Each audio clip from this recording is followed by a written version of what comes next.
not sure if you can even hear that, but there's like thunder. There are big clouds right above me. I'm out in the front of my house now.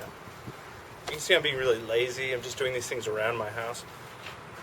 All right, this question's from Madeline. Madeline, you spell your name in a cool way.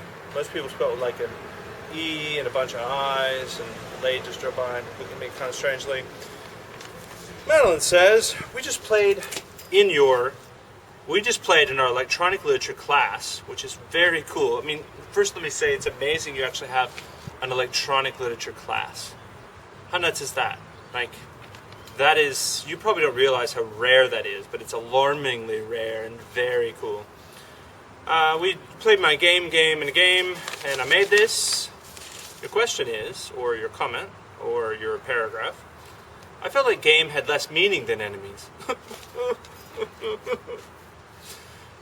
That's mine fake crying, so I'm supposed to be a sensitive artist sort of thing. In both cases, I just played the games without paying much attention to what was going on.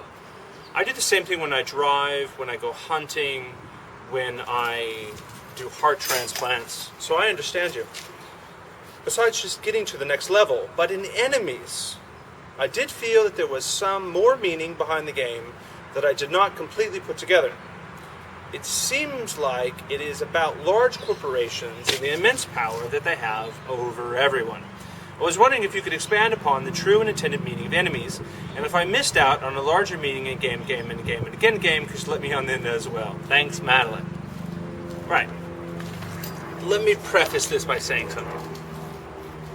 One of the issues, I think, with games, or with any artwork, is that, I think when you're taught these things in school, and I don't mean college, because I think at university level you should be looking and analyzing and trying to understand things. But when you're younger, you're forced to sort of dissect poems and dissect artwork, and I think that's a problem, because experiencing a work of art is about two things. It's about, I think my girlfriend wants to leave here. I'll just move out of the way slightly. Experiencing artwork is about two things. I think it's about what you get in the back of your brain, that subconscious experience. And then I think there's actually meaning that the artist has. Now, whether or not you get that exact meaning doesn't matter. That's not the point. When you watch a movie, you don't hopefully, you don't come at it saying, I didn't get all the little bits of meanings. You're able to sort of lose yourself in it. You're able to let yourself go. And with artworks, I think it's good, you should be able to do the same thing. You can come out here if you want, Mary. Anyway, there's a helicopter. But let me help you in on some meanings for both of these. Game, and again game. The overall meaning for that really was belief systems. And this notion that belief systems anymore these days are not just religions. Belief systems are things like chemistry. They're things like real estate. They are things like capitalism. I mean, these are all types of belief systems that have begun to replace religion in a lot of ways. That's my girlfriend, Mary. She's going somewhere. Oh. And so because of that, each of the levels then explores that notion. Explores ideas, like I have friends, for example, they live to travel. All they want to do is travel, and it becomes a religion like them. I don't even know if they like it, they just feel like they have to. Clearly we have friends who always only want to make money. We have friends who imbibe in various types of chemistry or pharmacology.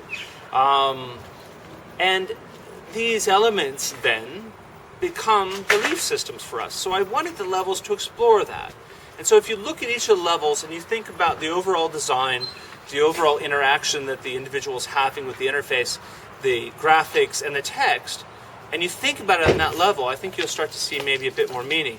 And again, I made this, you play this with your enemies, I think has much more of a direct sense. Oh, thanks. You just did that for the camera, didn't you? Mm-hmm. You did. Yeah. She's cute. She's beautiful. Oh, there's a dog out there? All right. Anyway, I've already talked about I made this, you play this for enemies. But again, I mean, there is no one exact meaning behind it. My notion really was an exploration of the geography of the internet. And the meaning lies really in the play I had with the interfaces. And so to really understand the true meaning of that word, is a true meaning, if there is a true meaning, you would have to know all the websites. I mean, people that knew the individual websites that are being covered would definitely have a sense that was making a commentary on what that website has to offer. For example, FARC. There's a moment at which Drew's head comes up. Drew's the guy who made FARC. Not a lot of people would know that. So there are lots of things in there that actually have a true relevancy that you'd almost have to know more about the website to get them all. But hopefully you can at least have an experience. And the last thing I'd say again is just sort of lose yourself, you know? Be willing to experience the text and the graphics, because this is a new way of experiencing things. Electronic literature is a new way of experiencing content. So I think it's important just to let yourself go. All right, thanks.